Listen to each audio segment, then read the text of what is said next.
apa kabar semuanya? Aku harap kalian hari ini dalam keadaan sehat dan bahagia ya. Tapi, siap-siap.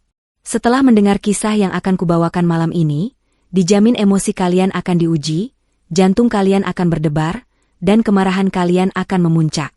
Kisah ini tentang Raina, seorang istri yang hidupnya mewah, ternyata diam-diam sudah diincar untuk dilenyapkan oleh orang-orang terdekatnya, mertua dan suaminya sendiri. Mengerikannya lagi, niat jahat itu terbongkar karena kepanikan seorang Art yang sangat setia. Bayangkan, saat sedang memasak di dapur, tiba-tiba Artnya menarik lengan Raina sambil berbisik panik. Ibu dalam bahaya. Ayo pergi dari sini, tolong ibu percaya padaku. Bagaimana Raina bisa selamat? Apa rencana keji yang disembunyikan di rumah megah itu? Dan bagaimana ia membalas dendam? Sebelum kita masuk lebih dalam ke dalam bab pertama, pastikan kalian sudah like video ini, subscribe dan nyalakan lonceng notifikasi agar tidak ketinggalan kelanjutan kisah ini. Dan yang paling penting, sekarang juga komen di bawah. Tulis nama, asal kota, dan kata hadir. Kita buktikan siapa saja yang siap menemani perjuangan Raina. Yuk, kita mulai. Udara pagi di kawasan elit Kemang Mansion terasa dingin. Namun di balik pagar tinggi kediaman Bagas dan Raina, ada sesuatu yang jauh lebih dingin dan menusuk. Raina, dengan celemek linen yang terikat rapi di pinggangnya, mengaduk bumbu di atas pantry marmer hitam. Ia sedang menyiapkan sup buntut pedas, hidangan rumit yang membutuhkan waktu dan cinta. Pikirannya dipenuhi kegembiraan yang sederhana. Sudah lama sekali suaminya, Bagas, dan ibu mertuanya, Bu Asih, tidak bersikap sehangat ini. Dalam beberapa hari terakhir, Bagas mendadak rajin memuji masakannya, sementara Bu Asih, yang terkenal dingin dan suka mengkritik, justru sering menanyakan keadaannya. Perhatian mendadak ini terasa manis, namun juga menyisakan gema kejanggalan di sudut hatinya. Raina mencoba mengusir kecurigaan itu. Mereka mungkin mulai sadar arti keluarga, ia meyakinkan dirinya sendiri. Saat Raina mulai menumis bumbu, suara langkah kaki elegan terdengar dari ruang tengah. Bu Asih muncul di ambang pintu dapur, seolah-olah ia berpatroli, bukan sekadar lewat.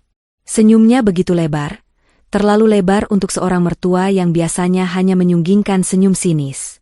Kau terlihat sangat bersemangat, Raina. Suara Bu Asih terdengar merdu, namun bagi Raina, itu seperti alunan lagu yang dimainkan dengan tempo yang salah. Tentu saja, Bu, jawab Raina, berusaha terdengar ceria. Saya senang melihat Ibu dan Mas Bagas hari-hari ini semakin akrab dengan saya. Rasanya, sudah lama tidak merasakan kehangatan seperti ini.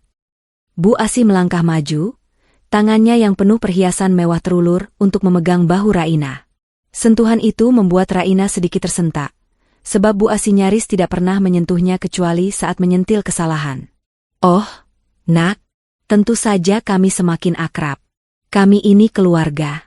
Dan kami sadar, betapa berharganya dirimu di rumah ini, kata Bu Asih, matanya menyapu seluruh kemewahan dapur itu.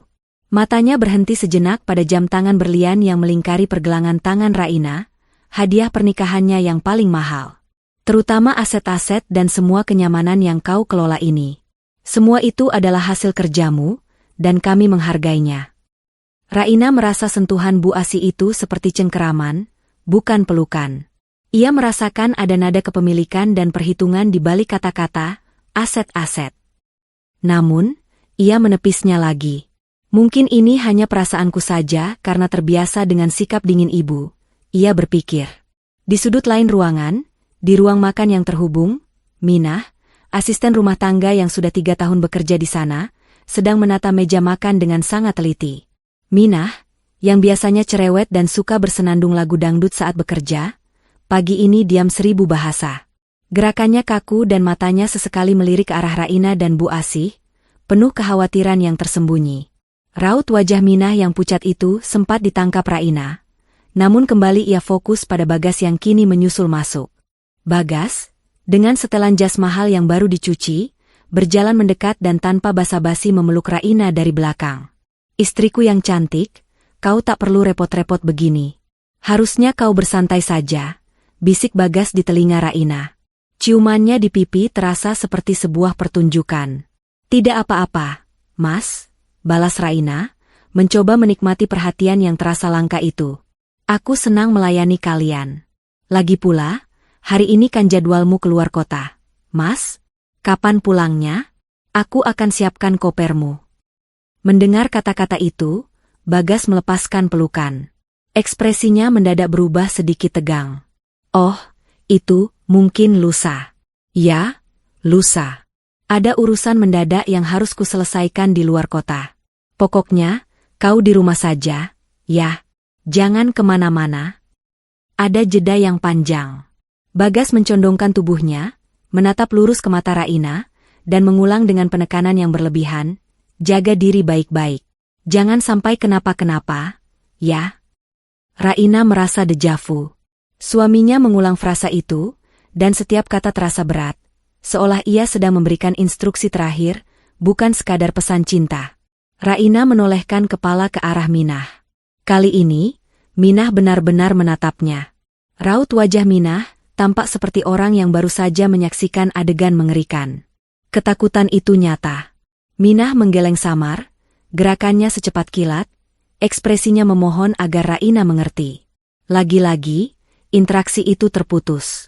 Bu Asih berdeham keras, mengalihkan perhatian Raina. Sudahlah, Raina, fokus pada supmu. Jangan terlalu memikirkan jadwal Bagas. Kami berdua hanya ingin kau tahu, bahwa kami sangat menyayangimu. Iya, sayang. Kami sangat menyayangimu. Kami ingin melihatmu aman dan bahagia di rumah ini, Bagas menambahkan, senyumnya kembali dipaksakan. Meskipun logika Raina memberontak, bahwa Bagas dan Bu Asih adalah orang yang paling ia cintai, naluri perempuannya menjerit. Mereka berbohong. Ada yang tidak beres. Ini bukan perhatian, ini adalah topeng. Raina kembali mengaduk sup buntut. Kepulan asap dari panci terasa menyesakan, dan tiba-tiba, bau bumbu yang harum itu terasa seperti bau mesiu. Ia berusaha keras untuk tidak menunjukkan kegelisahannya. Ia harus tetap tenang. Bu Asih dan Bagas pun beranjak ke ruang tengah, meninggalkan Raina. Mereka berbicara dengan nada bisikan yang tidak bisa didengar Raina, tetapi pandangan mereka sesekali kembali ke dapur, seolah sedang menghitung waktu. Raina mengambil ponselnya, mengetik pesan kepada sahabatnya, Andra, seorang detektif swasta amatir yang memiliki jaringan luas. Ia hanya mengetik, perasaan tidak enak. Ada yang aneh dengan Bagas dan Ibu Asih. Tolong carikan informasiku 2-3 hari ke belakang. Ia mengunci ponselnya, meletakkannya kembali di saku celemek, dan menarik napas dalam-dalam. Tekanan di dadanya semakin kuat. Keheningan di antara suara dentingan sendok dan pisau di dapur terasa seperti jeritan yang tertahan. Bagas dan Bu Asih, dua orang yang seharusnya menjadi pelindungnya, kini terasa seperti dua predator yang sedang menunggu mangsanya lengah. Raina mendadak teringat. Semalam, ia sempat terbangun dan mendengar suara aneh dari kamar Bagas. Ia mengira Bagas sedang menelepon bisnis, tapi suaranya terlalu lirih dan tegang. Ia sempat mendekat, tapi suara Bu Asih yang serak berbisik, hati-hati, dia bisa bangun. Lakukan saja seperti yang sudah kita rencanakan. Kau ingin semua itu, kan? Saat itu, Raina mundur. Ia mengira ia hanya salah dengar. Sekarang, ia sadar, mungkin ia tidak salah dengar. Raina mematikan api kompor. Sup sudah matang. Ia menatap pantulan dirinya di jendela dapur. Wajahnya tampak lelah, matanya memancarkan ketakutan yang samar. Ia harus segera pergi dari sana, setidaknya untuk berpikir jernih. Tapi, ia harus mencari alasan. Saat ia berbalik untuk mengambil mangkuk, tiba-tiba sebuah tangan mencengkeram lengannya kuat-kuat. Itu adalah Minah. Wajahnya kini benar-benar pucat pasi, matanya membesar, dan ia menarik lengan Raina dengan kekuatan yang tak terduga. Ibu, jangan di sini, bisik Minah, suaranya tercekat. Ia tampak seperti orang yang baru saja melihat hantu. Minah, ada apa? Tenanglah, desak Raina, mencoba melepaskan cengkeraman. Minah tidak peduli. Ia menarik Raina melewati pintu belakang dapur, menuju kebun. Napasnya terengah-engah. Ia terus menarik, mengabaikan protes Raina. Di matanya, ada teror yang murni, teror yang meyakinkan Raina bahwa ini bukanlah sekadar drama. Ibu dalam bahaya. Ayo pergi dari sini, tolong ibu percaya padaku, teriak Minah dalam bisikan yang histeris. Air mata mengalir di pipinya. Mereka sedang merencanakan kecelakaan. Mereka ingin semua harta ibu. Jantung Raina serasa berhenti berdetak. Ia tertegun, otaknya menolak memproses informasi yang baru saja ia dengar. Bagas, suaminya, Bu Asih, mertuanya, merencanakan kecelakaan? Minah, jangan bercanda. Itu suamiku. Itu ibunya, seru Raina, namun Minah sudah menariknya ke gerbang belakang. Saya dengar semuanya. Tadi malam, mereka sedang teleponan dengan seseorang, membicarakan kapan waktu yang tepat. Mereka bilang, kecelakaan itu harus terlihat natural. Bu, ayo. Saya mohon. Bu, saya dengar semuanya. Minah memohon dengan air mata, yang kini membasahi pipi Raina. Raina tidak tahu harus percaya atau tidak. Namun, ia melihat ketulusan mutlak di mata Minah.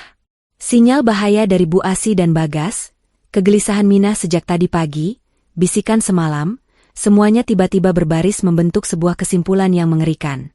Ia menarik napas panjang, menelan ketakutannya, dan mengambil keputusan yang menentukan hidupnya. Ia menuruti Minah. Mereka berdua menyelinap keluar dari gerbang belakang, meninggalkan rumah mewah itu, dapur yang penuh aroma sup buntut pedas, dan dua orang jahat yang tengah menanti waktu yang tepat untuk beraksi. Raina hanya membawa ponsel dan dompetnya yang kecil. Saat mereka berlari menjauhi rumah, Raina menoleh ke belakang sekali lagi. Ia syok.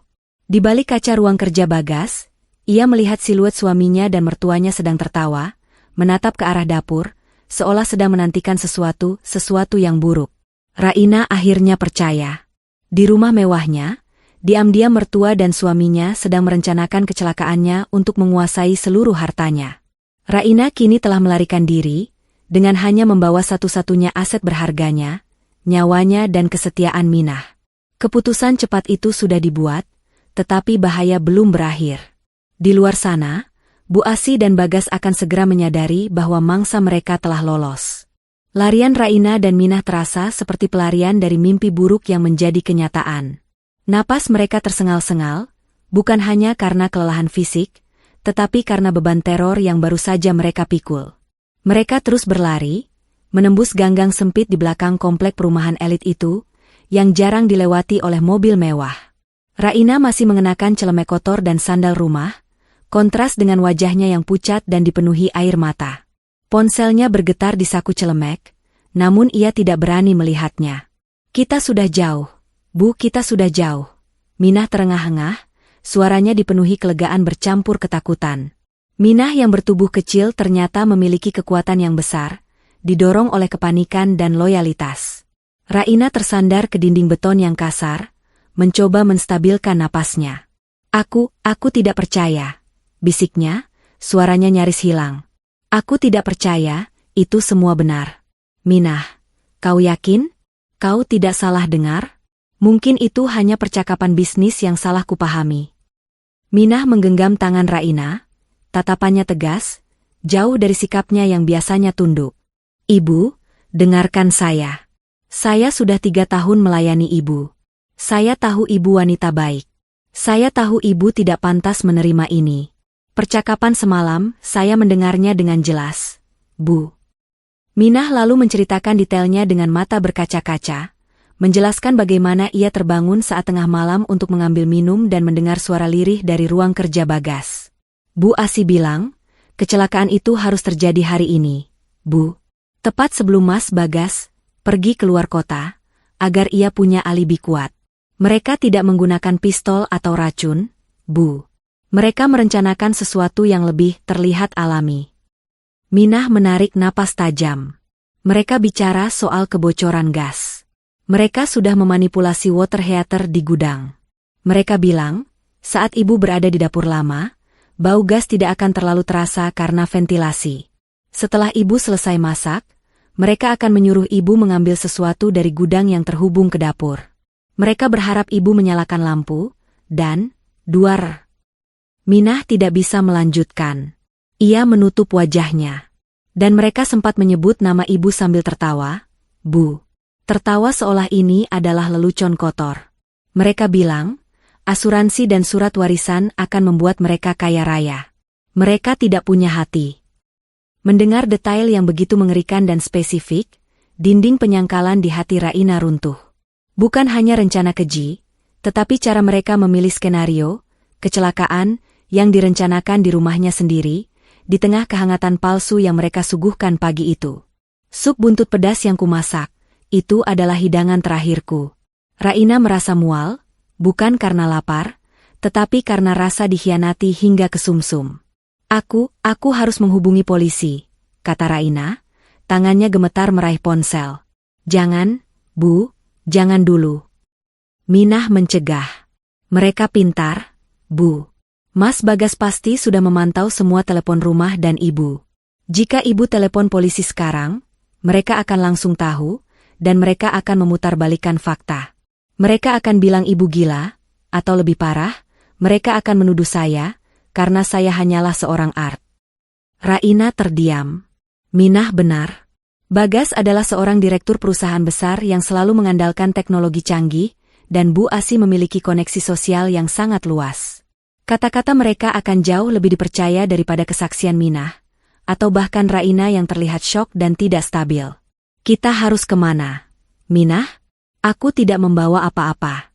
Kartu, KTP, semuanya ada di tas kerjaku di kamar.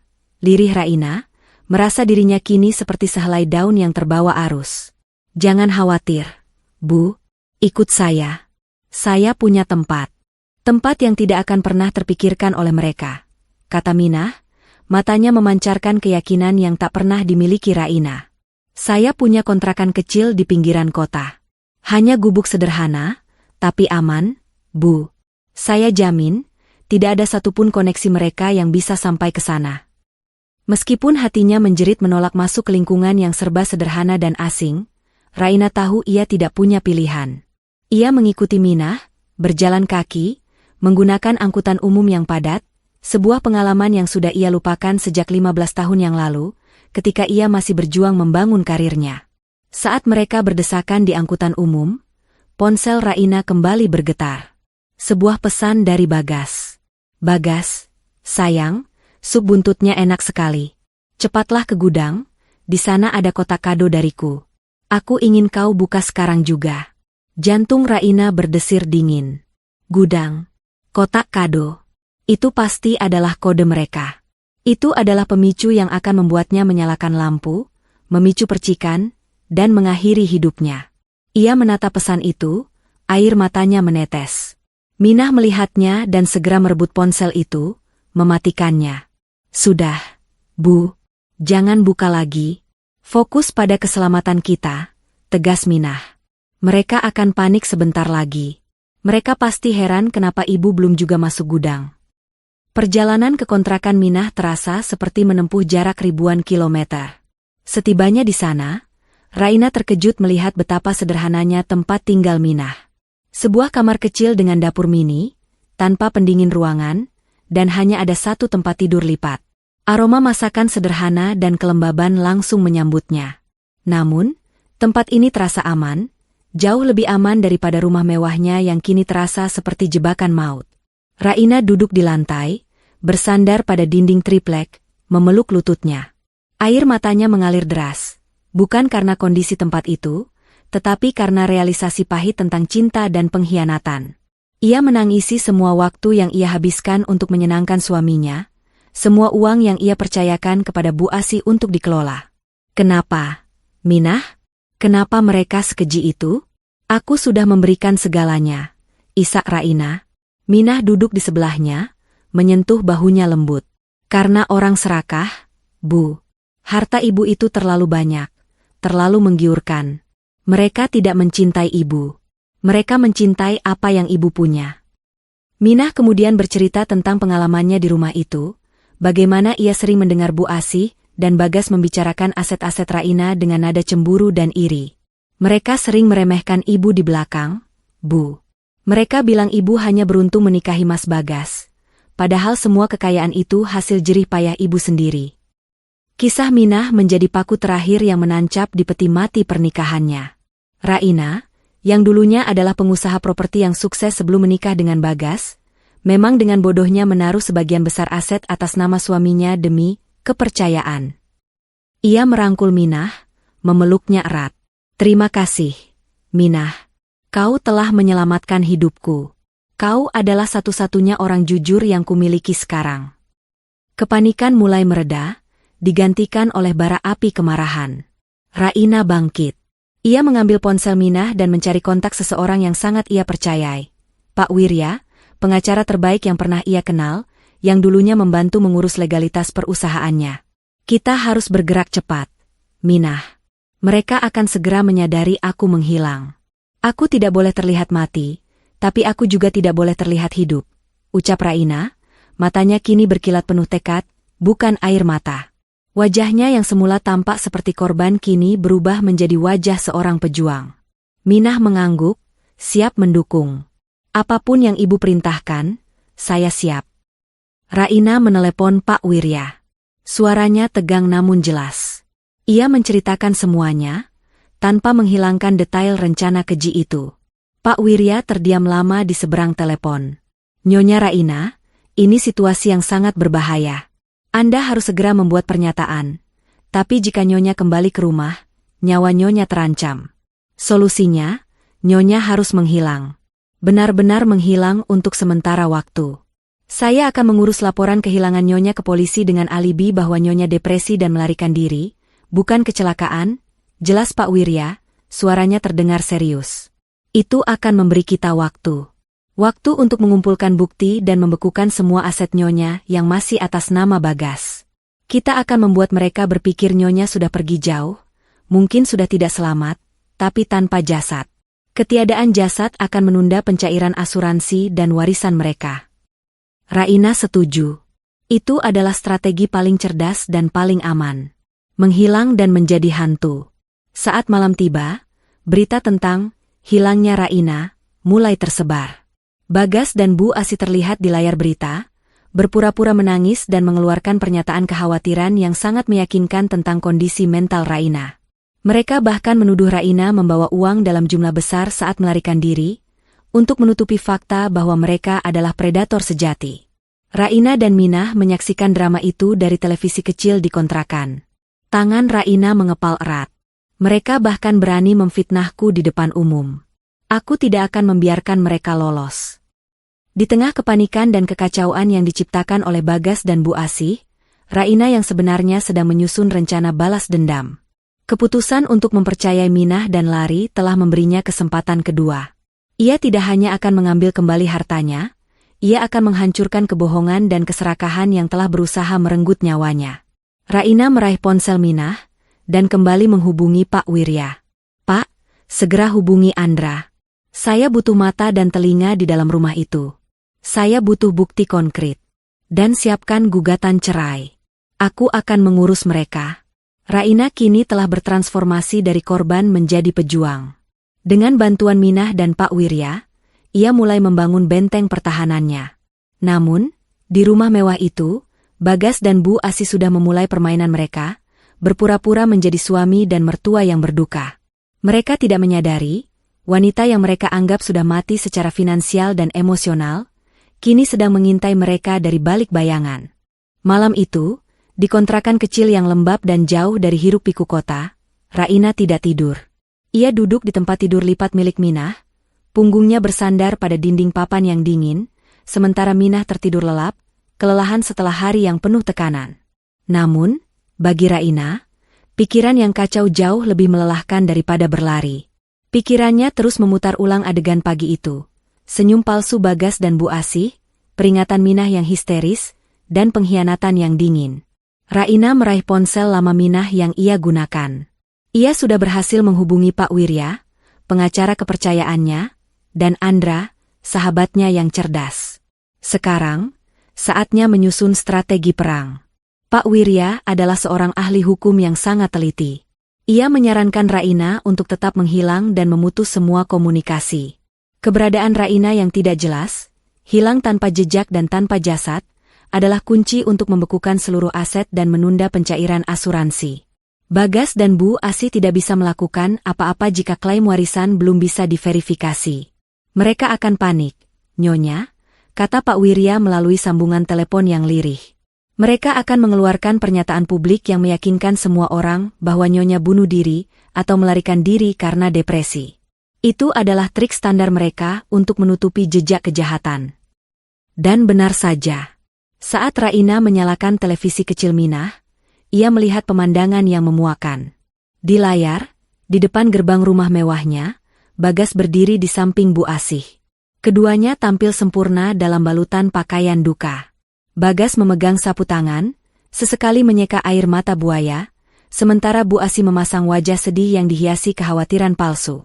Kami memohon, suara Bagas terdengar bergetar di televisi, kepada siapapun yang melihat istri saya, Raina. Tolong, beritahu kami. Raina sedang dalam kondisi mental yang sangat tidak stabil. Kami yakin dia melarikan diri karena tekanan pekerjaan dan mungkin membawa sejumlah uang perusahaan bersamanya. Melihat sandiwara itu, seluruh tubuh Raina gemetar karena amarah. Mereka tidak hanya mencoba membunuhnya, mereka juga mencemarkan nama baiknya di depan publik, menuduhnya gila dan korupsi.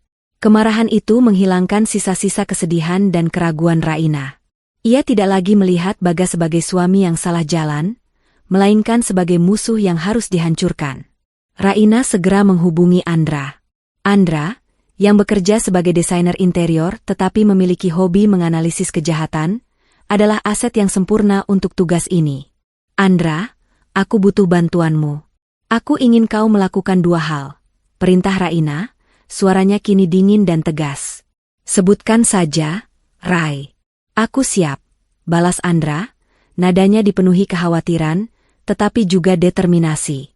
Pertama, aku ingin kau masuk ke dalam rumah.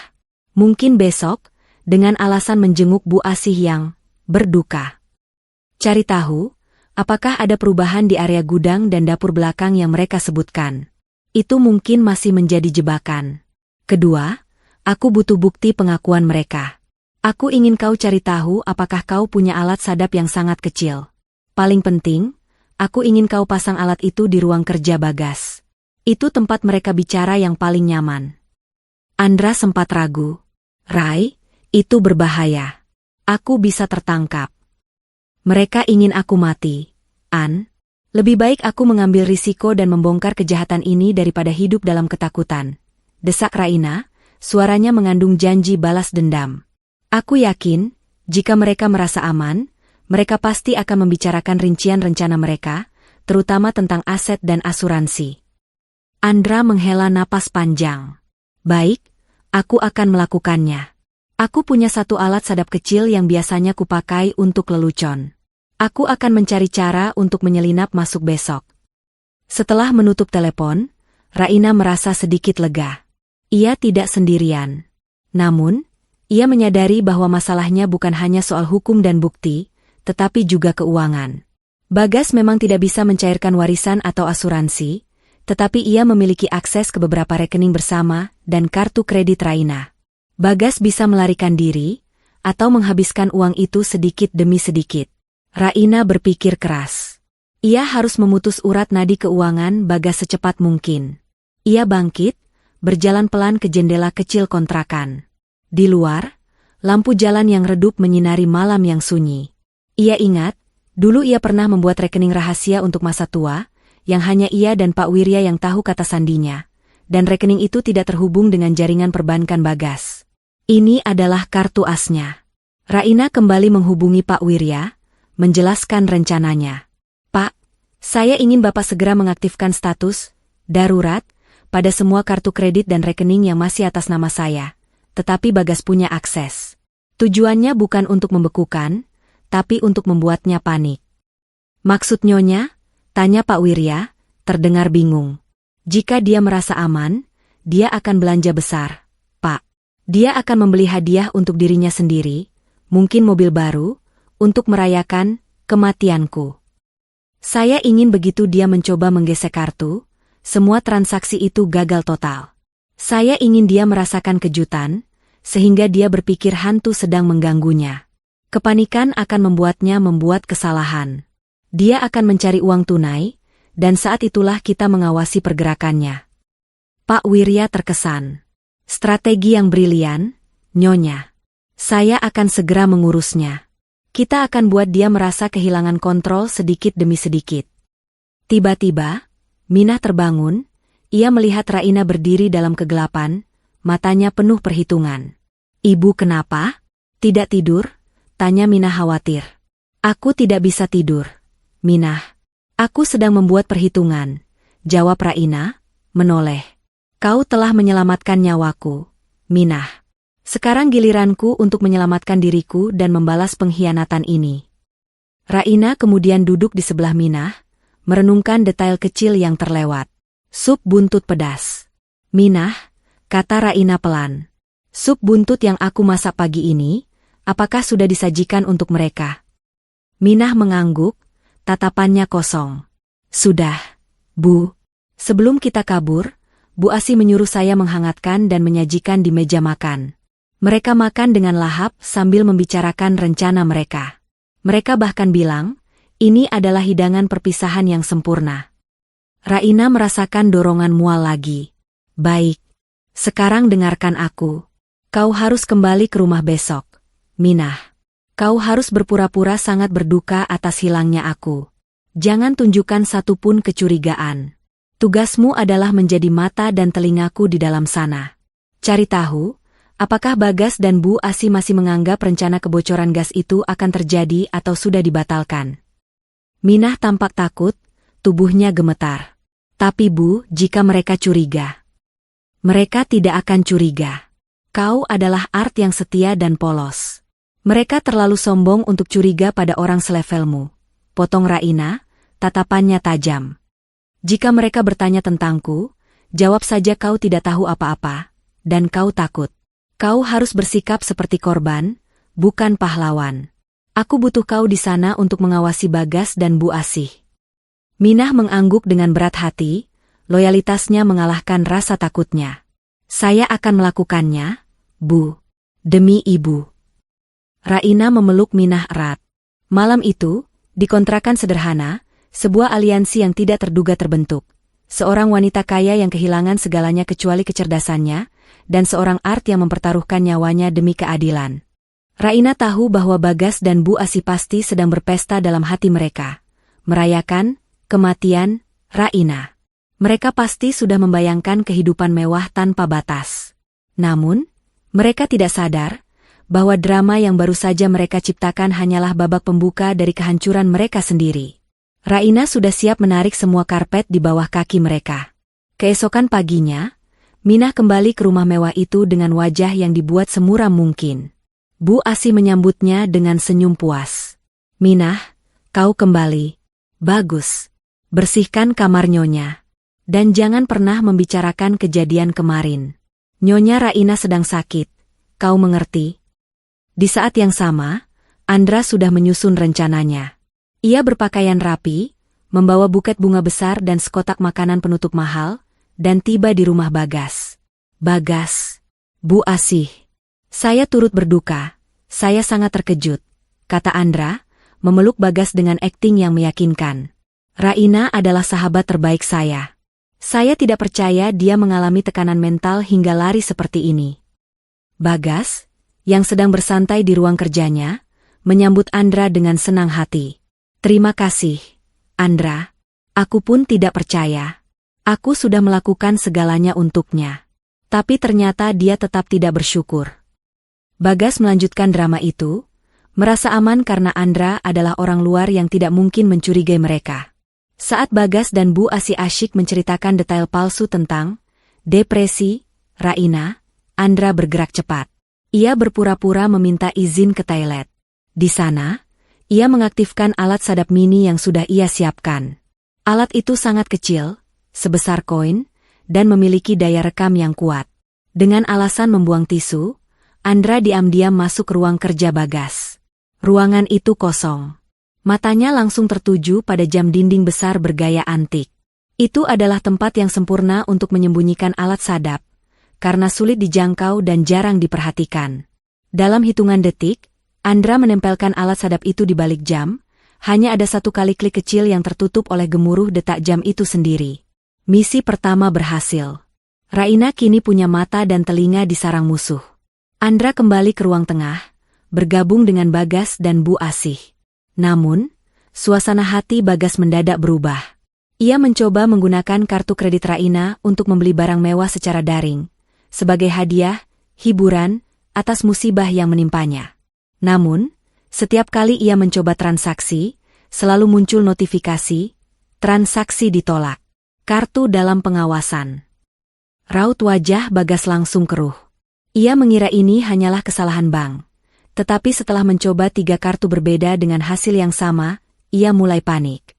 Sialan, umpat Bagas, tidak peduli ada Andra di sana. Kenapa semua kartunya diblokir? Bagaimana aku bisa membeli mobil baru untuk diriku sendiri? Bu Asih menenangkannya. Mungkin Raina yang melakukannya sebelum dia pergi. Gas. Dia memang gila. Coba gunakan rekening bank lain, yang kau tahu kata sandinya. Bagas mencoba masuk rekening lain, yang seharusnya menjadi rekening bersama. Setelah memasukkan kata sandi, ia mendapatkan pesan lain, rekening ini sedang ditinjau hukum. Semua dana dibekukan sementara. Wajah Bagas berubah dari marah menjadi ketakutan. Ia menatap Bu Asih dengan ngeri. Bu, ini tidak beres. Semua rekening dibekukan. Siapa yang melakukannya? Hanya Raina dan pengacaranya yang bisa melakukan ini. Bu Asih, yang tadi pagi masih tertawa merayakan kebebasan finansial mereka, kini pucat pasi. Kekhawatiran mereka berubah menjadi teror. Wanita yang mereka anggap sudah mati atau gila, ternyata masih bisa mencengkeram leher mereka dari jauh. Ini adalah kejutan pertama dari Raina. Andra, yang pura-pura sibuk dengan ponselnya, mencatat semua kepanikan ini. Ia tahu, Raina telah memulai serangan baliknya. Bagas dan Bu Asih telah menyadari bahwa meskipun Raina telah menghilang, aset itu belum menjadi milik mereka. Dan selama aset itu masih bergerak, Raina masih ada. Di kontrakan kecilnya, Raina menerima pesan singkat dari Pak Wirya, serangan finansial tahap pertama berhasil. Mereka panik, Nyonya. Raina tersenyum. Senyum itu bukan lagi senyum naif yang mudah ditipu, melainkan senyum penuh kemenangan dari seorang jenderal yang baru saja memenangkan pertempuran pertama. Malam itu, Bagas dan Bu Asih menghabiskan waktu di ruang kerja, berbisik-bisik.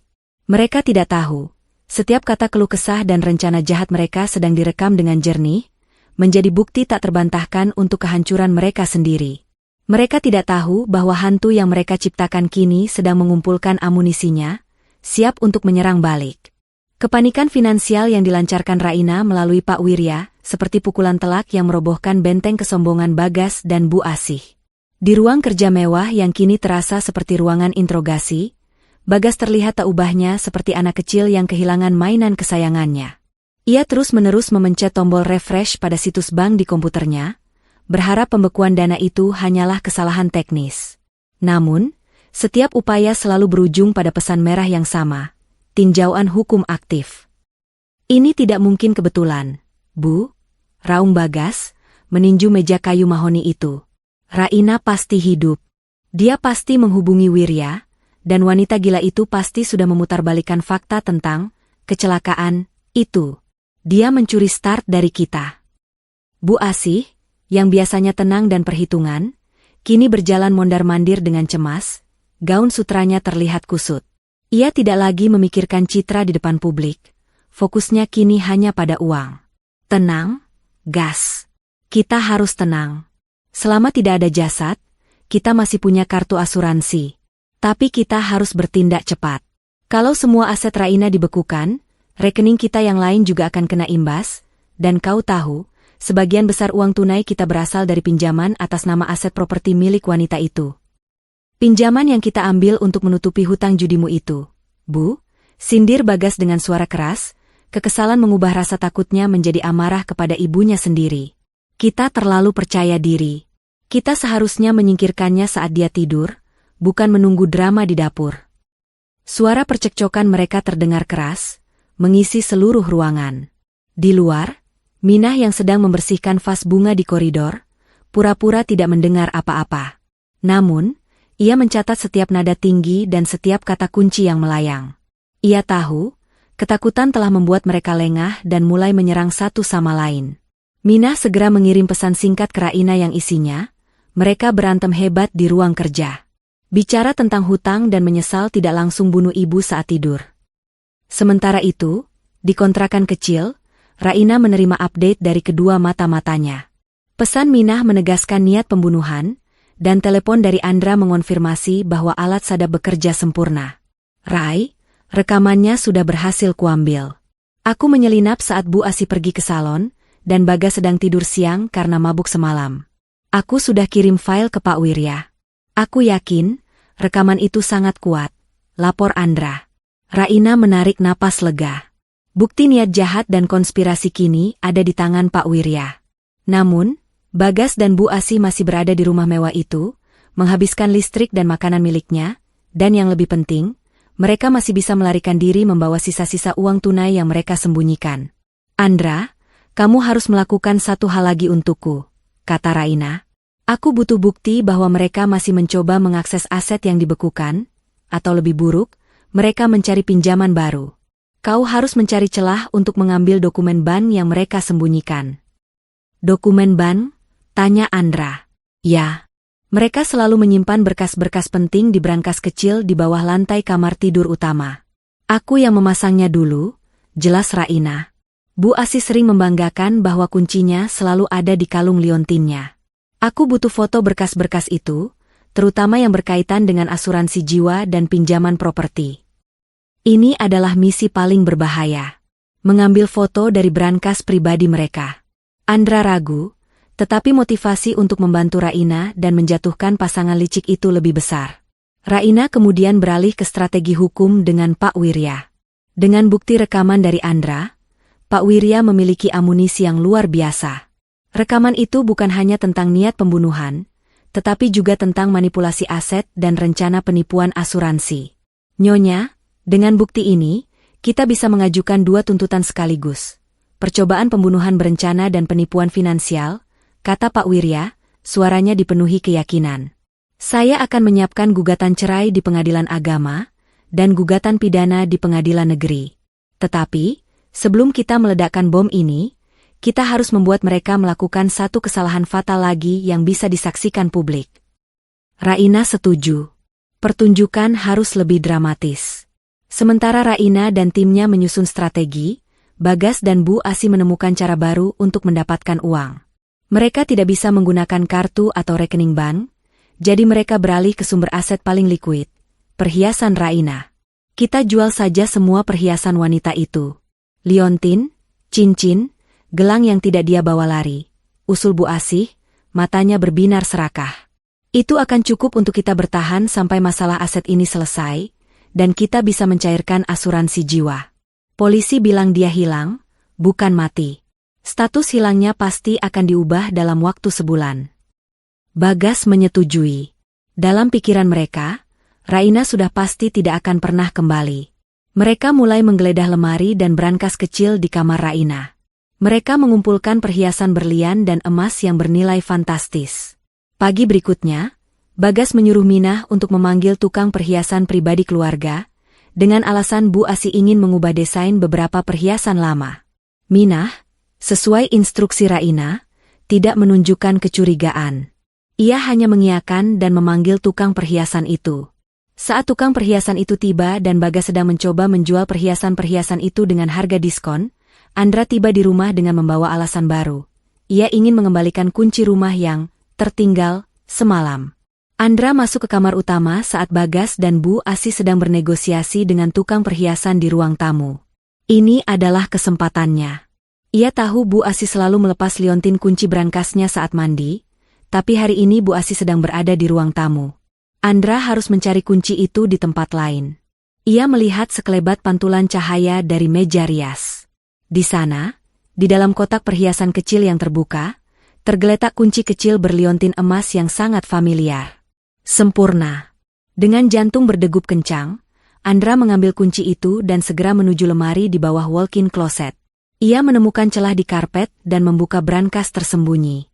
Di dalamnya terdapat dokumen asuransi jiwa Raina, dengan Bagas sebagai ahli waris tunggal, surat kuasa palsu yang mereka siapkan, dan yang paling mengerikan, rincian pinjaman besar yang mereka ambil dengan jaminan properti Raina, yang jatuh tempo dalam 2 minggu. Andra dengan cepat memotret setiap dokumen dengan resolusi tertinggi. Tugasnya hampir selesai. Namun, saat ia akan menutup brankas, ia melihat sebuah map kecil yang diselipkan. Itu adalah draft surat yang ditujukan kepada notaris. Isinya, pengalihan hak kepemilikan rumah atas nama Bagas dan Bu Asih. Mereka berencana mengalihkan kepemilikan rumah seolah-olah Raina sudah memberikan kuasa penuh. Ini adalah bukti niat jahat yang lebih jauh, pencurian properti. Andra berhasil menutup brankas, meletakkan kunci kembali, dan keluar dari kamar tanpa dicurigai. Ia segera meninggalkan rumah itu, beralasan ada janji klien mendadak. Ia tidak sabar untuk mengirimkan semua bukti itu kepada Raina dan Pak Wirya. Di malam hari, semua bukti telah terkumpul di tangan Raina. Rekaman suara Bagas dan Bu Asih yang membicarakan rencana pembunuhan dan hutang judi, foto dokumen asuransi, pinjaman, dan draft pengalihan hak milik. Nyonya Raina, kata Pak Wirya dengan suara serius melalui sambungan telepon terenkripsi. Kita punya segalanya. Kita bisa membuat mereka dipenjara seumur hidup. Tapi, kita harus menunggu momentum yang tepat. Momen di mana kehancuran mereka dilihat oleh semua orang, termasuk kolega dan tetangga mereka yang mereka banggakan. Raina menyeringai dingin. Ia sudah punya ide. Pak Wirya, siapkan semua surat. Gugatan cerai, gugatan pidana, dan yang paling penting, surat perintah penyitaan sementara atas semua aset yang dijaminkan. Saya ingin kita mengeksekusi ini di acara mereka. Kita akan membuat mereka menyesal telah merayakan kematianku. Raina tahu bahwa Bagas dan Bu Asih, didorong oleh kepanikan finansial dan keyakinan bahwa Raina sudah tidak ada, pasti akan mengadakan semacam perayaan palsu untuk mempercepat klaim asuransi dan pundi-pundi mereka yang kosong. Mereka ingin terlihat kuat dan berkuasa di depan koleganya. Dan di sanalah Raina akan muncul. Strategi balas dendam telah berubah dari bertahan menjadi menyerang, dan tahap akhir kini sudah di depan mata. Bagas dan Bu Asih semakin terdesak. Uang hasil penjualan perhiasan Raina yang mereka anggap cukup untuk bertahan, ternyata hanya mampu menutupi hutang jangka pendek. Pinjaman besar atas jaminan properti Raina yang jatuh tempo 2 minggu lagi, menjadi mimpi buruk yang menghantui mereka. Kepanikan karena aset dibekukan dan tenggat waktu hutang, membuat akal sehat mereka lenyap. Mereka harus mempercepat proses pencairan asuransi jiwa Raina, dan untuk itu, status hilang tidak cukup. Mereka memerlukan sebuah bukti tragedi. Di tengah malam buta, di ruang kerja yang kini mereka anggap sebagai ruang perang, Bu Asih menatap Bagas dengan mata liar. Kita harus melakukan sesuatu yang drastis. Gas. Kita harus buat Raina benar-benar terlihat mati. Tidak ada jasad, tidak masalah, tapi harus ada drama yang meyakinkan polisi dan asuransi. Bagaimana, Bu? Semua sudah kita batalkan. Bagas berbisik, suaranya dipenuhi ketakutan. Kita tidak bisa kembali ke rencana gas itu. Terlalu berisiko, dan Minah mungkin curiga. Minah sudah kita perintahkan diam. Dan dia hanya art bodoh, balas Bu Asih. Kita tidak perlu melukai Raina, dia sudah menghilang. Kita hanya perlu menciptakan adegan kecelakaan yang meyakinkan di suatu tempat. Sesuatu yang melibatkan mobilnya. Kita buat seolah-olah dia depresi, hilang kendali, dan mobilnya jatuh ke jurang. Rencana gila itu disetujui dalam keputusasaan. Mereka berdua tahu bahwa mobil mewah milik Raina, sebuah SUV hitam keluaran terbaru, masih tersimpan aman di garasi. Bagas segera menghubungi kenalan lamanya, seorang preman yang biasa ia gunakan untuk menekan klien, bernama Yanto. Bagas menjanjikan uang dalam jumlah besar dari penjualan mobil itu, asalkan Yanto bisa menghilangkan mobil itu, dan membuat adegan kecelakaan tunggal yang terlihat tragis dan meyakinkan. Keesokan harinya, Minah yang sedang membersihkan garasi melihat Bagas sedang berbisik-bisik dengan seorang pria asing bertato di dekat mobil SUV Raina. Minah, yang kini sudah berani dan penuh tekad, segera mencari momen untuk mengambil ponselnya dan memotret plat nomor mobil dan wajah pria itu secara diam-diam. Ia mengirimkan bukti itu kepada Raina, disertai pesan singkat, Mas Bagas sedang mengatur mobil ibu. Ada rencana baru. Sepertinya mobil ibu akan dijual atau dihancurkan. Di kontrakan, Raina menerima foto itu. Ia tahu Bagas sedang menuju fatal error. Raina segera menghubungi Pak Wirya. Pak, mereka akan menggunakan mobil saya untuk menciptakan kecelakaan palsu. Ini adalah kesempatan emas kita. Bagas akan menyerahkan mobil yang merupakan barang bukti kepemilikan saya kepada seorang preman. Kita akan jebak mereka di sana. Pak Wirya, yang telah menganalisis rekaman suara dari Andra, setuju. Nyonya, ini sempurna. Kita bisa menjebak Bagas dengan kasus lain, pencurian kendaraan bermotor dan klaim asuransi palsu. Kita akan buat mereka tertangkap basah, seolah-olah mereka adalah pelaku yang sedang menyiapkan adegan. Ini akan jauh lebih dramatis daripada sekadar membekukan aset. Raina meminta Pak Wirya untuk segera melacak plat nomor mobilnya, dan memberitahu pihak kepolisian untuk bersiaga.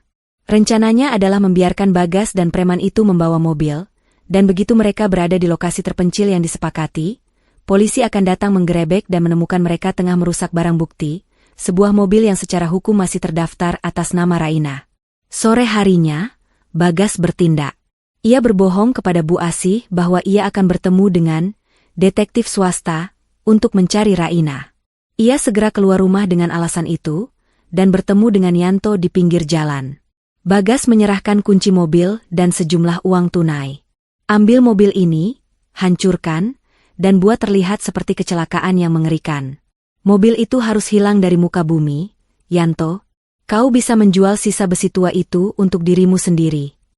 Bagas kembali ke rumah dengan perasaan lega yang sesaat. Bu Asih menyambutnya dengan senyum penuh harap, mengira rencana mereka akan berhasil. Mereka berdua duduk di ruang kerja, menikmati secangkir teh mahal, dan membayangkan betapa cepatnya mereka akan mendapatkan uang asuransi.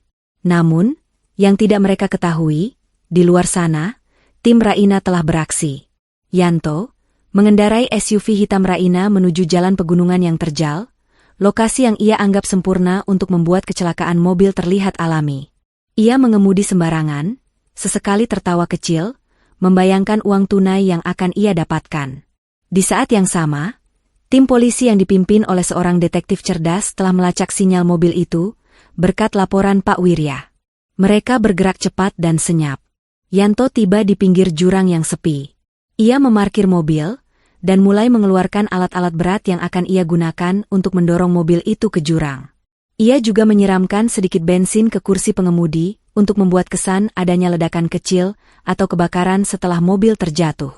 Saat Yanto hendak menyulut korek api, sebuah lampu sorot besar tiba-tiba menyala, menyorot langsung ke wajahnya. Suara sirine polisi memecah keheningan malam. Polisi, jangan bergerak, angkat tanganmu. Yanto terkejut, alat-alatnya jatuh. Ia ditangkap di tempat, di samping mobil SUV hitam milik Raina, dengan bukti bensin dan korek api di tangannya. Polisi segera menghubungi Bagas. Bagas sedang tertawa bersama Bu Asih, membayangkan bagaimana uang asuransi akan segera cair. Telepon berdering. Halo? Siapa ini? Jawab Bagas dengan nada kesal. Tuan Bagas? Kami dari kepolisian. Mobil atas nama istri Anda, Nyonya Raina, baru saja ditemukan. Pelaku sedang mencoba menghancurkannya di area jurang. Suara detektif itu dingin dan resmi. Bagas langsung pucat, teh di tangannya tumpah. Apa? Mobil? Mobil istri saya? Dia pasti mencoba bunuh diri. Itu adalah tragedi. Saya sudah bilang dia depresi. Bagas mencoba kembali ke naskah sandiwara duka yang sudah ia hafal. Tidak, Tuan Bagas, potong detektif itu dengan nada tajam. Pelaku yang kami tangkap, Tuan Yanto, mengaku disuruh seseorang untuk menghilangkan mobil ini dan membuat adegan kecelakaan. Dia punya bukti transfer dari rekening atas nama Anda. Wajah Bu Asih dan Bagas berubah menjadi horor. Mereka saling pandang. Rencana busuk mereka bukannya berhasil, malah menjadi bukti kejahatan yang tak terbantahkan. Mereka telah menciptakan drama kecelakaan palsu yang justru menjebak mereka dalam skenario perusakan barang bukti dan konspirasi penipuan asuransi. Polisi meminta Bagas untuk segera datang ke kantor polisi untuk memberikan keterangan. Bu, kita tamat, bisik Bagas, suaranya parau. Tidak, Gas. Tidak. Kita harus tetap berakting. Kita bilang saja Yanto adalah orang yang kita suruh untuk mencari mobil itu, dan dia malah mencoba mencurinya. Desak Bu Asih, masih mencoba mencari jalan keluar. Dengan kaki gemetar, Bagas dan Bu Asih pergi ke kantor polisi.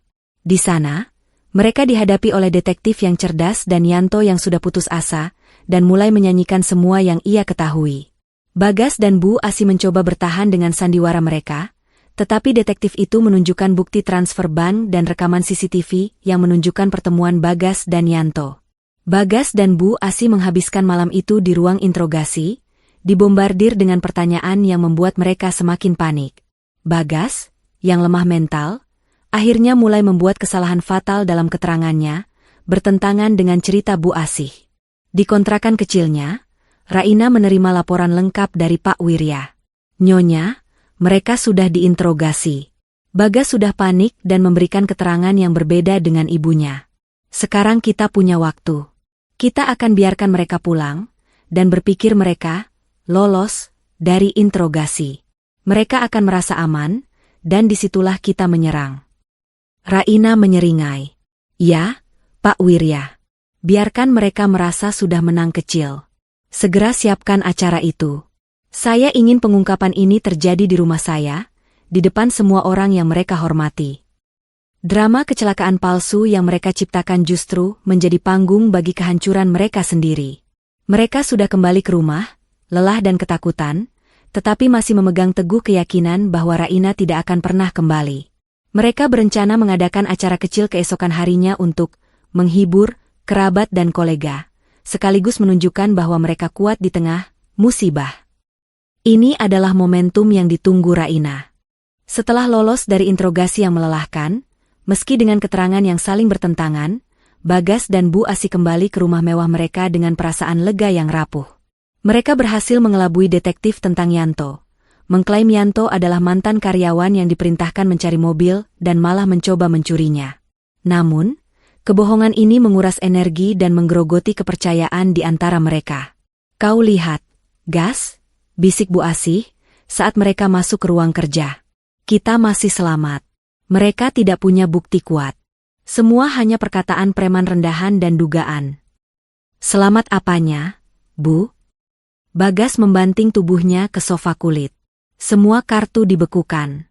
Kita sudah menjual perhiasan. Dan kita hampir saja tertangkap karena kecelakaan palsu itu. Kita harus segera mendapat uang, Bu. Pinjaman itu jatuh tempo 2 minggu lagi, dan kalau kita gagal bayar, semua properti yang kita jaminkan atas nama Raina akan disita. Bu Asih menatap kalender di meja Bagas. Kita adakan acara besok. Acara kecil-kecilan. Kita sebut saja, perkumpulan doa dan dukungan, untuk mencari Raina. Tapi, kita mengundang semua kolega pentingmu, semua dewan direksi.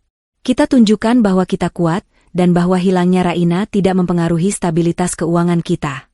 Begitu mereka melihat kita santai, mereka akan percaya dan kita bisa menenangkan para kreditor. Mereka berdua menghabiskan malam itu merencanakan acara, sandiwara, tersebut, tanpa menyadari bahwa setiap kata, setiap rencana, dan setiap celotehan keputusasaan mereka terekam dengan sempurna oleh alat sadap di balik jam dinding. Di kontrakan sederhana, Raina yang kini jauh lebih tenang dan fokus, mendengarkan rekaman itu melalui sambungan aman yang dikirimkan Andra. Wajahnya datar, tanpa emosi, mendengarkan detil bagaimana mereka berencana mengumumkan dirinya, hilang selamanya, di acara besok, dan bagaimana mereka akan mulai menekan notaris untuk mempercepat proses pengalihan aset.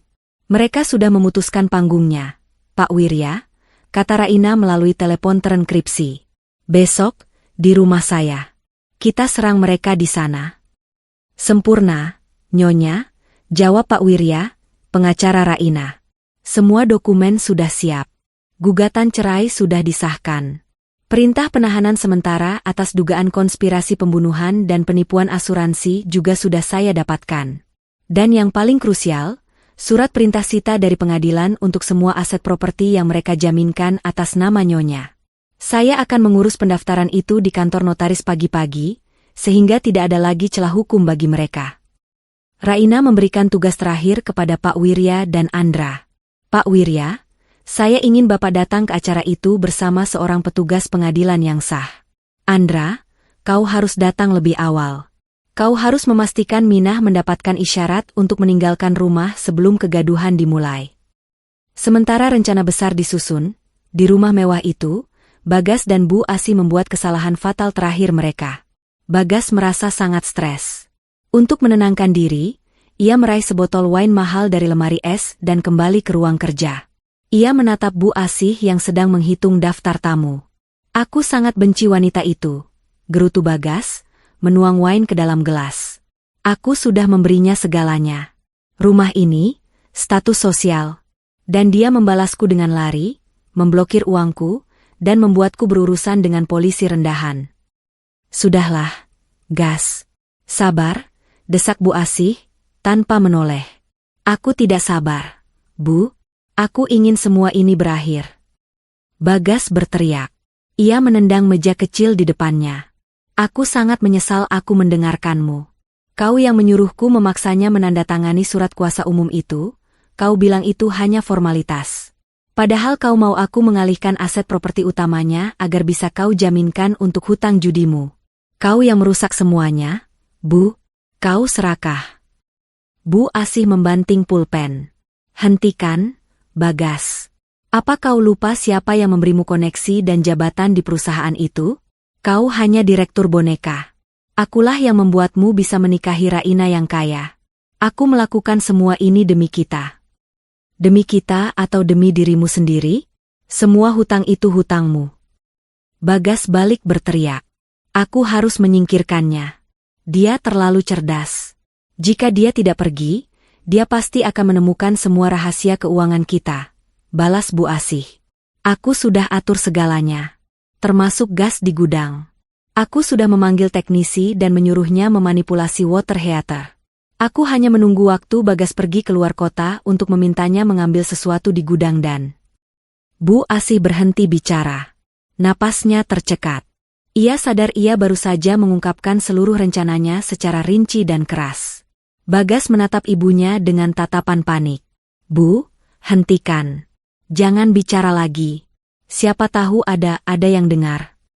Mereka berdua terdiam, saling menatap, ketakutan yang dingin menjalari tulang mereka. Mereka tidak menyadari, pengakuan rinci Bu Asih tentang manipulasi gas, hutang, dan niat jahat, kini sudah terekam sempurna. Ini adalah pengakuan tersembunyi yang lebih berharga daripada semua bukti finansial yang lain. Di luar ruangan, Minah, yang mendengar teriakan itu, segera mengirim pesan terakhir yang berisi kode rahasia kepada Raina, yang berarti, bukti yang paling penting sudah terekam. Mereka sudah mengakui segalanya. Raina menerima pesan itu di pagi buta. Ia tersenyum, senyum yang dingin dan mematikan. Sekarang dia tahu, tidak ada jalan keluar lagi bagi Bagas dan Bu Asih. Pagi itu, Andra datang ke rumah Bagas dengan dalih membantu persiapan acara. Ia mengamati Minah dan memberikan isyarat rahasia. Minah mengangguk, mengerti. Ia segera berpura-pura sakit dan meminta izin untuk pergi ke pasar sebentar, berjanji akan kembali setelah acara usai. Bu Asih yang sibuk dengan daftar tamu, hanya mengiyakan dengan malas. Di saat Minah dan Andra sudah di luar rumah, Pak Wirya tiba di kantor notaris dan pengadilan. Semua dokumen hukum, termasuk rekaman pengakuan Bu Asih, diserahkan untuk memastikan perintah sita dan penahanan sudah valid dan aktif pada jam acara. Raina, di tempat persembunyiannya, menatap ke cermin. Ia sudah tidak lagi memakai celemek atau sandal rumah. Ia mengenakan gaun malam yang elegan, perhiasan emas putih miliknya yang tersimpan di brankas terpisah, dan riasan wajah yang kuat. Ia bertransformasi dari istri naif yang nyaris dibunuh, menjadi wanita yang kembali untuk mengambil tahtanya. Ia menghubungi Pak Wirya untuk terakhir kalinya. Pak, saya siap. Pastikan polisi berseragam dan petugas pengadilan tiba tepat pada puncaknya. Raina meninggalkan kontrakan kecil Minah, tempat persembunyian yang telah menyelamatkan hidup dan harga dirinya. Ia naik ke mobil yang disiapkan oleh Pak Wirya. Tujuannya, rumah mewahnya sendiri. Di rumah itu, para tamu VIP, kolega, dan dewan direksi mulai berdatangan. Musik jazz mengalun. Bagas dan Bu Asih tersenyum lebar, memainkan peran suami dan mertua yang berduka, namun tetap kuat demi bisnis. Mereka tidak tahu, jam di dinding ruang kerja sedang menghitung mundur menuju kehancuran total mereka, dan wanita yang mereka rayakan, kepergiannya, sedang dalam perjalanan untuk memberikan kejutan terbesar dalam hidup mereka. Panggung sudah siap. Lampu kristal di aula utama rumah mewah itu memancarkan cahaya yang memantul pada lantai marmer, menciptakan kemewahan palsu yang menjadi panggung kehancuran. Bagas dan Bu Asih berdiri di tengah ruangan, dikelilingi oleh puluhan tamu penting, rekan bisnis, kolega dewan direksi, dan tokoh sosialita. Acara, perkumpulan doa dan dukungan, yang mereka adakan terasa lebih seperti pesta perayaan. Keduanya tersenyum lebar, senyum yang memamerkan kekuatan dan kesombongan, meskipun di dalam hati mereka, ketakutan akan hutang dan interogasi polisi masih bercokol. Bu Asih mengambil mikrofone yang disiapkan di sudut ruangan. Terima kasih banyak atas kehadiran Anda semua. Kehadiran Anda adalah bukti bahwa kami, keluarga Bagas, tetap kuat di tengah musibah ini. Kami sangat yakin, Raina istri saya, pasti sudah menemukan kedamaian yang ia cari. Dan kami akan berusaha sekuat tenaga untuk melanjutkan semua bisnis dan legasi yang sudah ia tinggalkan. Ucapan, legacy, itu membuat beberapa kolega di sudut ruangan saling pandang, meragukan integritas Bu Asih. Bagas mengambil alih mikrofone, matanya memancarkan rasa puas yang menjijikan. Ya, kami berjanji akan mengurus semuanya, termasuk aset-aset dan properti yang ia kelola. Kami akan pastikan perusahaan tetap berjalan stabil, karena dia tidak akan kembali. Dan kami adalah ahli waris tunggalnya. Seketika, suasana menjadi hening. Ini adalah pengumuman tak resmi bahwa Raina telah dianggap mati. Bagas dan Bu Asih tersenyum penuh kemenangan. Mereka merasa, dengan pengumuman ini, mereka telah mendapatkan validasi sosial yang mereka butuhkan untuk mempercepat proses asuransi dan meredakan kecurigaan. Tepat pada puncak pengumuman arogan itu, ketika Bagas mengangkat gelasnya untuk bersulang, tiba-tiba pintu utama yang tinggi terdorong terbuka dengan suara keras. Semua mata langsung tertuju pada pintu. Berdiri di ambang pintu, disinari cahaya backlight yang dramatis, adalah sosok yang mereka anggap sudah hilang atau mati. Itu adalah Raina. Ia mengenakan gaun malam berwarna gelap yang elegan, menonjolkan aura kekuasaan yang tak terbantahkan. Ekspresi wajahnya tenang, dingin, dan mematikan, jauh dari wajah naif dan polos yang biasa mereka lihat. Ia tidak berjalan, melainkan meluncur dengan langkah yang terukur, matanya tertuju lurus pada Bagas dan Bu Asih. Seluruh ruangan membeku. Tamu-tamu VIP terdiam, ada yang menjatuhkan gelas, ada yang terbelalak tak percaya. Bagas dan Bu Asih, yang baru saja bersulang untuk kematiannya, kini terpaku, wajah mereka pucat pasi seolah melihat hantu yang mereka ciptakan sendiri. Raina, bisik Bagas, suaranya tercekat. Mikrofone di tangannya jatuh ke lantai, menghasilkan bunyi feedback yang memekakan telinga. Bu Asih, yang lebih cepat pulih dari shock, segera maju selangkah, berakting panik. Raina, astaga, kau hidup. Dari mana saja kau? Kami sangat mengkhawatirkanmu. Kau membuat kami gila. Cepatlah, nak, kau terlihat tidak sehat. Ia mencoba merangkul Raina, mencoba membawa Raina ke sudut ruangan agar drama ini tidak disaksikan publik. Raina menghentikan langkahnya. Tatapannya menembus topeng Bu Asih. Jangan sentuh aku, Bu Asih, katanya, suaranya rendah namun memegang otoritas penuh, menggema di ruangan yang hening. Saya tidak terlihat tidak sehat. Saya terlihat seperti seseorang yang baru saja lolos dari jebakan maut yang kalian ciptakan sendiri. Suasana semakin tegang. Tamu-tamu mulai berbisik-bisik. Di saat yang sama, Pak Wirya masuk dari belakang Raina, tidak sendirian. Ia didampingi oleh 2 orang petugas pengadilan resmi berseragam, dan beberapa polisi berseragam yang menjaga pintu. Pak Wirya membawa sebuah proyektor kecil, dan meletakkannya di meja terdekat. Ia mengambil mikrofone yang tadi jatuh. Hadirin sekalian, ujar Pak Wirya dengan suara lantang dan resmi. Maaf mengganggu acara, dukungan, ini. Saya Pak Wirya, pengacara dan kuasa hukum resmi Nyonya Raina. Kedatangan kami ke sini adalah untuk mengumumkan beberapa hal penting terkait status kepemilikan aset dan gugatan hukum. Bagas akhirnya tersadar. Ia berteriak, "Wirya, kau tidak berhak di sini. Ini rumahku. Keluar." "Oh, benarkah ini rumahmu, Bagas?" balas Raina dingin. "Tadi kau bilang aku sudah meninggal dan kau adalah ahli warisku. Sekarang kau mengusirku dari rumahku sendiri?" Raina memberi isyarat kepada Pak Wirya. Proyektor menyala, menyorot ke dinding kosong di sebelah tangga.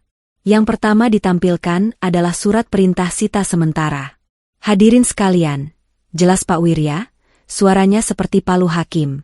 "Atas permintaan Nyonya Raina, dan berdasarkan bukti adanya niat jahat dan penipuan finansial, pengadilan telah mengabulkan permohonan sita sementara atas seluruh properti, aset, dan rekening yang masih terdaftar atas nama Nyonya Raina, dan semua aset yang dijaminkan oleh Tuan Bagas dan Nyonya Asih, termasuk rumah ini."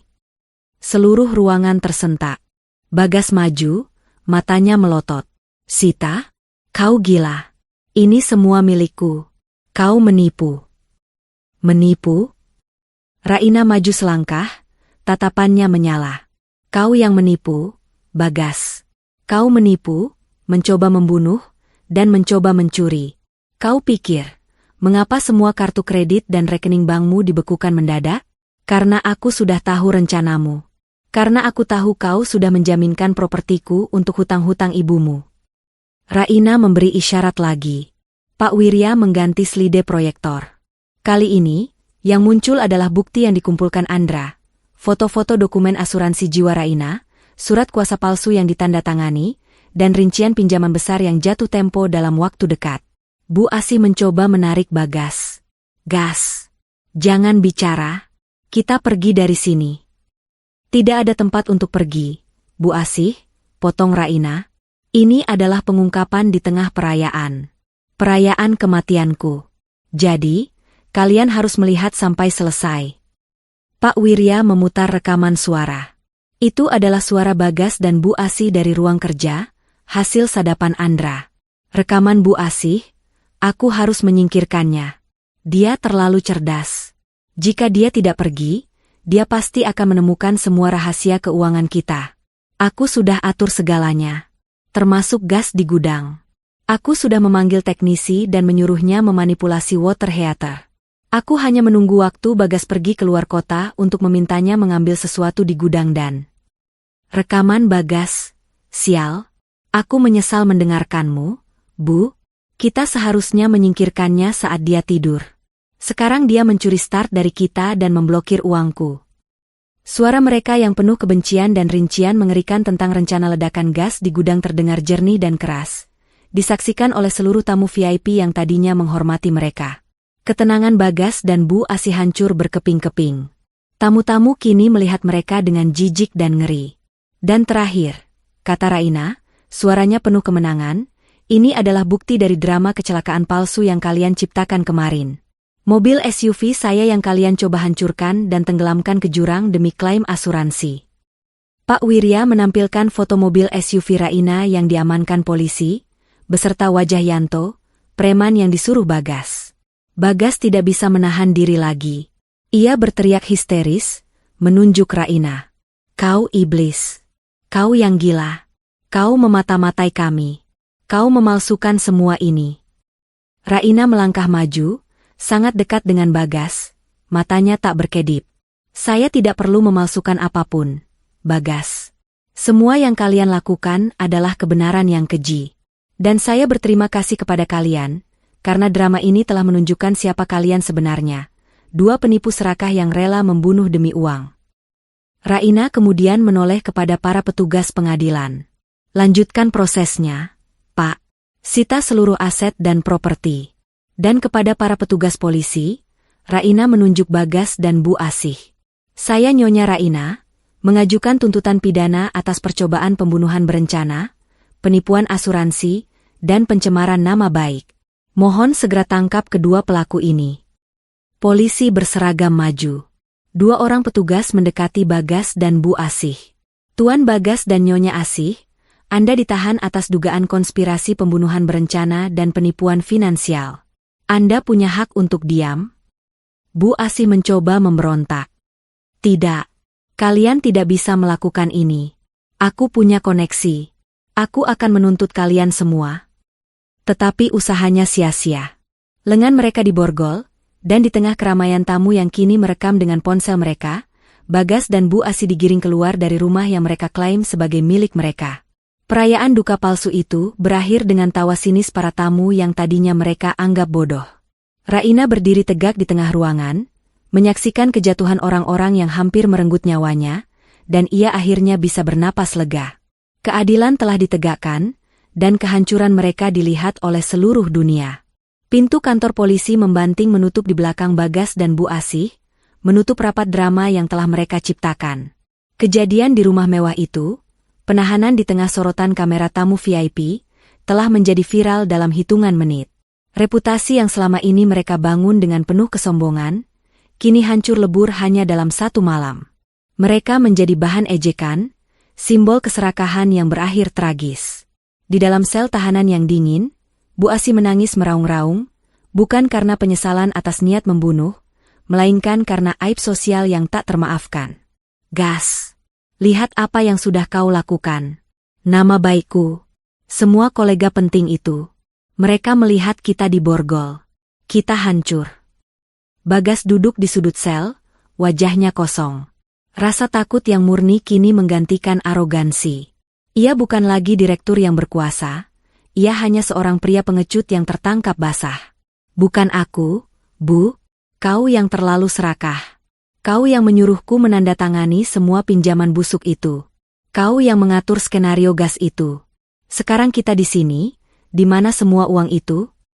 Mereka saling menyalahkan, menunjukkan betapa rapuhnya ikatan, cinta, dan bisnis yang mereka miliki.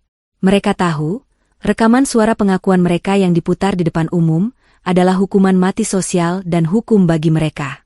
Sementara itu, Raina meninggalkan rumah itu bersama Pak Wirya dan Andra. Ia tidak mengucapkan sepatah kata pun dalam perjalanan. Kekuatan yang ia tampilkan di depan publik kini meredup, digantikan oleh kelelahan emosional yang mendalam.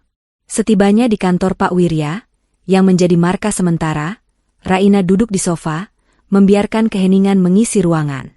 Nyonya Raina, Anda luar biasa. Itu adalah konfrontasi paling berani yang pernah saya saksikan, kata Pak Wirya, mencoba memecah keheningan. Secara hukum, kita menang mutlak. Dengan bukti rekaman pengakuan niat pembunuhan, penipuan asuransi, dan perusakan barang bukti, Bagas dan Bu Asi akan menghadapi tuntutan pidana berat. Selain itu, gugatan cerai Nyonya sudah diproses, dan yang terpenting, semua aset utama Anda sudah aman di bawah perlindungan pengadilan, tidak ada yang bisa mereka sentuh.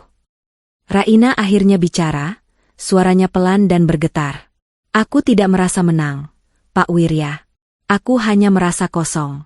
Aku baru saja melihat kehancuran pria yang pernah kucintai, dan ibunya. Aku hanya merasa lelah. Air mata yang ia tahan selama berhari-hari akhirnya menetes. Aku tidak menangis karena kasihan pada mereka. Aku menangis karena aku begitu bodoh.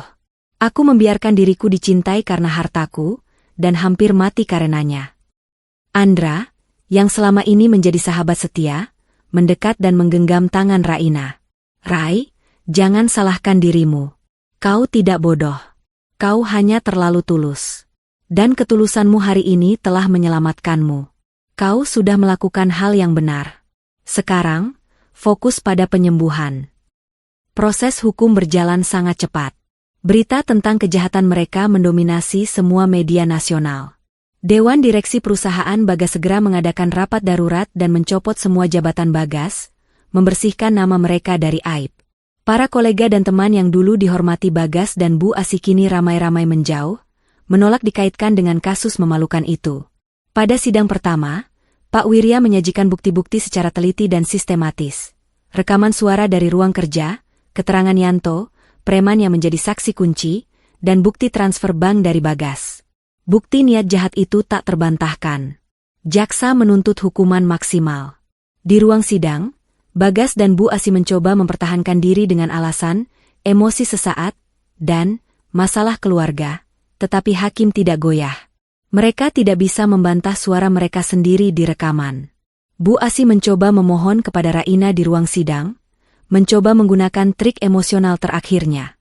Raina, nak, Kasihanilah kami. Ibu mohon. Ingat semua kebaikan ibu selama ini. Raina berdiri tegak.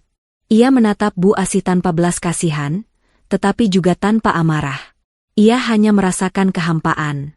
Kebaikan apa, Bu? Kebaikan yang membuat saya harus melarikan diri dari rumah saya sendiri, karena Anda ingin saya tewas terbakar? Kebaikan yang membuat Anda dan Bagas mencemarkan nama baik saya di depan publik? Saya tidak punya utang budi pada Anda. Anda dan Bagas harus menghadapi konsekuensi dari keserakahan kalian. Kata-kata Raina yang tenang namun tajam itu, menghapus semua simpati yang mungkin ada dari pengunjung sidang. Bagas, yang melihat betapa dingin dan teguhnya Raina, akhirnya menyadari bahwa wanita di depannya ini bukanlah istri naif yang dulu ia kenal. Ia telah menghancurkan satu-satunya sumber kenyamanan dan kekuasaan dalam hidupnya. Pak Wirya berhasil mendapatkan keputusan yang memuaskan Raina. Bagas dan Bu Asih dinyatakan bersalah atas konspirasi penipuan asuransi dan percobaan pembunuhan. Hukuman dijatuhkan. Keduanya menerima vonis penjara yang panjang, jauh dari kemewahan dan kehormatan yang selama ini mereka nikmati. Lebih dari itu, mereka diwajibkan mengembalikan semua aset yang mereka jaminkan dan semua kerugian yang mereka timbulkan, membuat mereka jatuh miskin dan terlilit hutang setelah keluar dari penjara. Setelah sidang usai, Raina keluar dari ruang pengadilan, dikelilingi oleh wartawan. Namun, ia tidak memberikan pernyataan apapun. Ia hanya menatap langit yang cerah. Apa yang harus aku lakukan sekarang, Pak Wirya? Tanya Raina. Nyonya harus fokus pada babak baru, Nyonya Raina, jawab Pak Wirya, tersenyum. Pintu penjara sudah menutup babak yang lama. Sekarang, saatnya membangun ulang hidup Anda. Dan yang paling penting, Nyonya perlu mencari Minah. Dia pahlawan sejati di kisah ini. Raina mengangguk. Hatinya kini dipenuhi rasa syukur yang mendalam. Minah, seorang art yang berani dan setia, adalah pahlawan tanpa tanda jasa. Keputusan pengadilan itu menjadi penutup yang menyakitkan namun adil bagi Raina. Ia tidak lagi terbebani oleh ketakutan atau kewajiban untuk berpura-pura. Ia telah mendapatkan kebebasan sejati, yang dibayar mahal dengan pengkhianatan dari orang yang dicintai.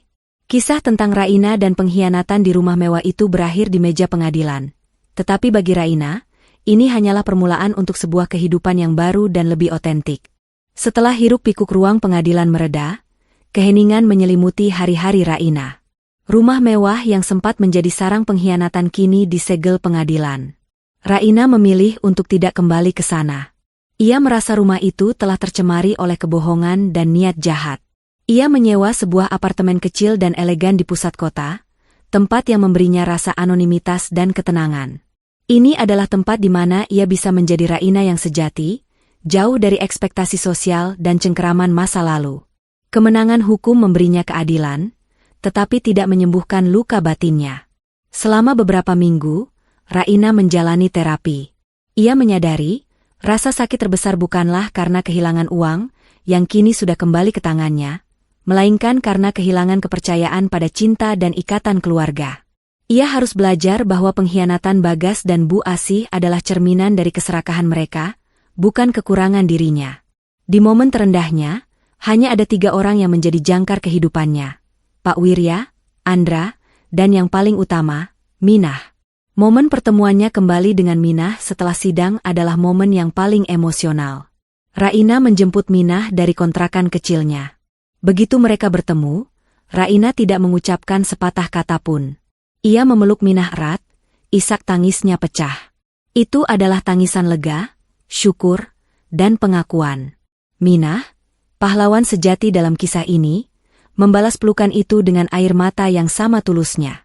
Terima kasih, Minah, bisik Raina, suaranya parau. Kau tidak hanya menyelamatkan nyawaku, kau menyelamatkan jiwaku. Kau mengajarkanku arti kesetiaan yang sesungguhnya. Ibu pantas mendapatkan kebahagiaan, Bu, jawab Minah, matanya memancarkan rasa hormat yang mendalam. Saya hanya melakukan apa yang benar. Ibu selalu baik pada saya. Raina merasa berutang budi yang tak terhingga. Ia tahu, Minah telah mempertaruhkan segalanya. Pekerjaannya, keselamatannya, dan masa depannya, hanya demi kebenaran. Raina tidak ingin Minah kembali menjadi asisten rumah tangga. Ia melihat potensi besar dalam diri Minah. "Aku punya tawaran untukmu, Minah," kata Raina, saat mereka duduk di apartemen barunya. "Aku tidak ingin kau kembali bekerja sebagai art.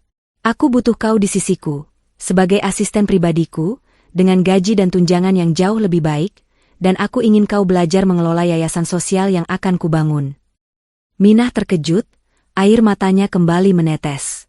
"Ibu, saya tidak tahu harus berkata apa. Saya tidak punya pendidikan tinggi." "Pendidikan terbaik adalah hati nurani, Minah," potong Raina. "Kau punya itu. Aku akan mengajarimu sisanya. Kau akan menjadi tangan kananku, orang yang paling kupercaya. Kita akan membangun masa depan yang baru bersama." Minah menerima tawaran itu, menandai dimulainya babak baru yang penuh harapan bagi mereka berdua. Raina juga mengadakan perjamuan kecil nan intim dengan Pak Wirya dan Andra. Perjamuan yang jauh dari gemerlap palsu rumah lamanya, penuh dengan tawa dan ketulusan. "Andra, berkat alat sadapmu, kami punya bukti emas," kata Raina, menyerahkan sebuah amplop tebal. "Terima kasih untuk keberanianmu. Aku harap ini bisa membantumu memulai bisnis desain interior yang selalu kau impikan." Andra menolak uang itu, tetapi Raina bersikeras. "Anggap ini investasi dari klien pertamamu. Aku butuh rumah baru. Aku ingin kau yang mendesainnya, dari nol. Rumah yang penuh cahaya, tanpa rahasia, dan tanpa gudang yang bisa meledak." Andra tersenyum dan setuju. Kepada Pak Wirya, Raina tidak hanya membayar biaya jasa yang fantastis, tetapi juga menawarinya posisi sebagai kepala dewan hukum di seluruh jaringan perusahaannya. Pak Wirya menerimanya, bangga menjadi bagian dari pemulihan Raina. Dengan dukungan tim barunya, Raina mulai mengalihkan fokusnya. Ia menjual rumah lamanya, rumah yang menjadi saksi bisu kejahatan. Uang hasil penjualannya ia gunakan untuk mendirikan Yayasan Keadilan Wanita, sebuah organisasi yang didedikasikan untuk membantu wanita yang menjadi korban penipuan finansial dan kekerasan dalam rumah tangga. Ia ingin menggunakan pengalamannya yang pahit untuk menjadi cahaya bagi orang lain. Perlahan, Raina menemukan kembali identitasnya yang dulu hilang dalam bayang-bayang pernikahan. Ia kembali menjadi pengusaha yang cerdas dan visioner. Ia bekerja keras, tetapi kali ini, ia bekerja dengan tujuan, memperbaiki dunia kecilnya dan dunia orang lain. Minah, dengan cepat belajar, menjadi manajer operasional yayasan yang cekatan dan penuh empati, mewakili sisi kemanusiaan Raina. Setiap hari, Raina merasa semakin kuat. Ia telah mengajukan gugatan balik untuk pencemaran nama baik, memastikan Bagas dan Bu Asi tidak akan pernah bisa bangkit lagi secara finansial maupun sosial setelah keluar dari penjara. Ia juga secara resmi menghapus nama Bagas dari semua aset dan warisan yang tersisa, memastikan masa lalunya benar-benar terputus. Masa penyembuhan Raina diwarnai dengan pemahaman diri. Ia menyadari, kesempatan kedua ini adalah anugerah. Ia tidak lagi mencari cinta romantis. Ia mencari kedamaian dan makna.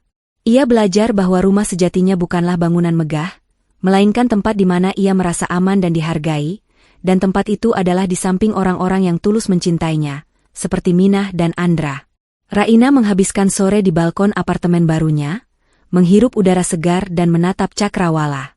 Ia menerima telepon dari Pak Wirya yang melaporkan bahwa rumah lamanya sudah resmi terjual, dan dananya sudah masuk ke yayasan. Rasa lega yang luar biasa membanjiri dirinya. Ia telah mengubur masa lalunya. Raina kini siap sepenuhnya untuk babak terakhir. Ia bukan lagi Raina yang naif dan mudah tertipu. Ia adalah seorang pejuang, seorang mentor, dan seorang filantropis. Kehidupan barunya dimulai, penuh dengan kesempatan kedua yang ia ciptakan sendiri. Dunia Raina kini telah sepenuhnya berubah. Ia tidak lagi tinggal di rumah mewah yang berhantu. Berkat desain elegan dari Andra, ia kini menempati sebuah rumah minimalis bergaya modern, dikelilingi taman yang asri dan penuh cahaya. Rumah itu dibangun di atas filosofi transparansi, dinding kaca, ruangan terbuka, dan tidak ada ruang tersembunyi. Rumah itu adalah cerminan dari jiwa barunya, jujur, terbuka, dan damai. Di tempatnya yang baru, Raina menemukan makna sejati. Ia memimpin Yayasan Keadilan Wanita dengan semangat yang membara. Yayasan tersebut telah berkembang pesat, menjadi pusat dukungan bagi wanita yang tertipu atau diintimidasi secara finansial. Minah, kini menjadi kepala operasional yayasan, tampil percaya diri dan kompeten. Minah tidak hanya mengurus administrasi, ia adalah duta hati nurani Raina, selalu mengingatkan Raina akan pentingnya ketulusan. Raina, dengan gaun kerjanya yang elegan, duduk di meja kerjanya yang menghadap taman. Ia bukan lagi istri dari atau menantu dari, melainkan Nyonya Raina, seorang filantropis dan pengusaha yang dihormati. Mahkota yang ia kenakan bukanlah mahkota berlian dari warisan suami, melainkan mahkota keberanian dan kemandirian yang ia dapatkan dari perjuangannya sendiri. Pada suatu sore yang cerah, Pak Wirya datang mengunjungi kantor yayasan.